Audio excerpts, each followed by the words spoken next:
सरकारजना खेनहनबो ओइगदोरिब्रा नत्रगा मखोइगी ओइबा तोंगानबा वखलोन अमा लैगिबगी खेनहनबो ओइगदोरा मै cookie फारगना थादोखिबा अखोइ मैथै फारगना हातोगे थादोरपगुम्बा मसिदा खेनरिबो वखनजे मखोइ तोंगानबा one sided ओइबगिरा नत्रगा अखोइ स्टेटसिना जपानबा मियेंग येंगबिबा वाटपदगी ओइगदोरिब्रा मजामसि come on थमिनिंग Rakhisosini adagi human standard, human rights standard, international law, adagi domestic laws, kind of land of laws, kind of high river. Mayam sing as a mu, even a sakolapugi, surung the leramadi, salan, mayama, head hunting, tog the cotton, laki, mayam to the democracy, socialism, Gikanoda, Laxala, Kanda, Ekoshi, Tuana, Masagi, United Nations, Kasem, the cotton, Malimgi, Weba, the Kalina, Geneva Conventions, Laidana, the international human laws kind among the laws the we tholak na koi mayam sakhola ini adugi historical perspective ta manipurism yara lakoni picture ba so habne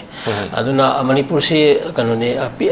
malayam da manipur ga sawa mana ba saw adugi manipur de pik punlebak sama country maning ka malebak lai ni na among them where ga manipur se lakoni na akoi da oi ba kayat melon le jay habni da aduna state ki hujik lai riba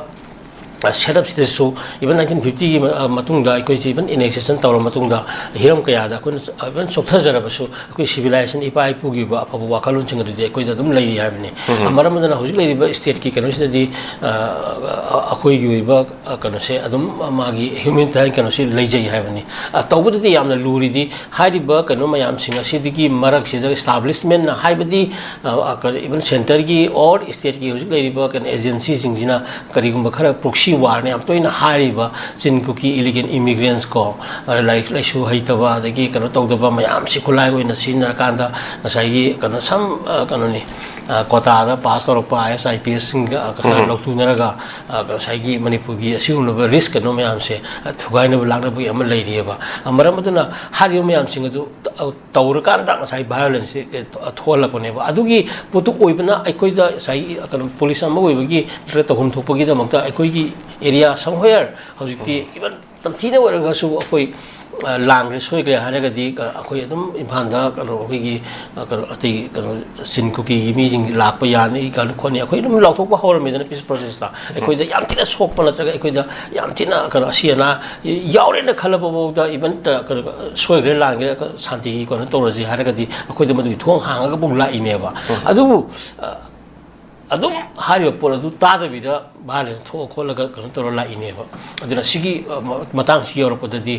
kan sagi hoji phobda kam yang ge cham ba banglong heta kan ko gi ta haudri se haudi masi khang mong mok gi wang dadi lala abni ko hoji se so idana masi kan gi kan wa tho madi la ane na khali momentum je section hodra badi adubu akoi da lejari ba establishment mayam akoi le ba yan well kan oina koin hojara iba wakalon sidi gi ngadi haugi na haugure ta wadi kai do manipur ma kai do manipur gi manungda furup kuntra tor tari ni parwa punjina ingna tamna lemina ba adu ko mito miran sa yaudo ba kan leiduna sigi kan phibam amada ikoi se leibung amagadi akoi punamuk sacrifice to bungam mi haibagi wakalun ji akoi de lei haibani da adu na ninga sai gi mi ani du phari hingi do atopa kanogi saigi kana mahik sing haiba tare ko terrorist sing jaga do raga du hingaroi ba maram di angang karino misam karino nupi angang karino na masa khangda ba adugumba furup amakak koi langi kano na loina sijina ba madu sijina kanda manipur achauba kano ma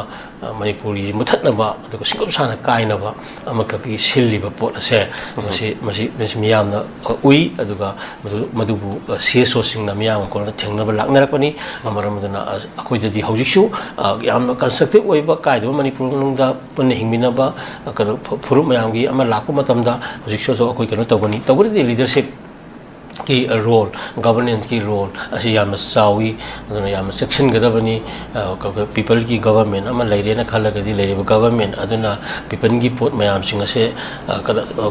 digest tawgadabani and then yam thuduna madu singner laibi gi mahuta madu ki leaders na representatives sing kawar kanda madu gyan tamina bagi kana yam tactful akoi conflict resolutions ki kana sa yam lehelningi namfu gi ba posidi malayam da matam mai pakidi to miyam gi ihongna enjoy wera kani ko mai palakani matam du da awaba lo bitana kani si punam si yenga kanda ekone yam ni ti niyom chumna leba ngak ba ko pagi tabuk se aduga amuksu ngasai gi ma gi ma yo ba thausi tong ꯇꯧꯒꯗꯕꯅꯤ ꯍꯥꯏꯕ ꯋꯥꯈꯜꯁꯦ ꯁꯨꯃꯥꯏꯅ ꯊꯝꯒꯦꯀꯣ ꯌꯥꯝꯅ ꯐꯖꯕ ꯌꯥꯝꯅ ꯃꯔꯤꯛ ꯆꯨꯝꯕ ꯋꯥꯐꯝ ꯃꯆꯥ ꯑꯩꯈꯣꯏꯒꯤ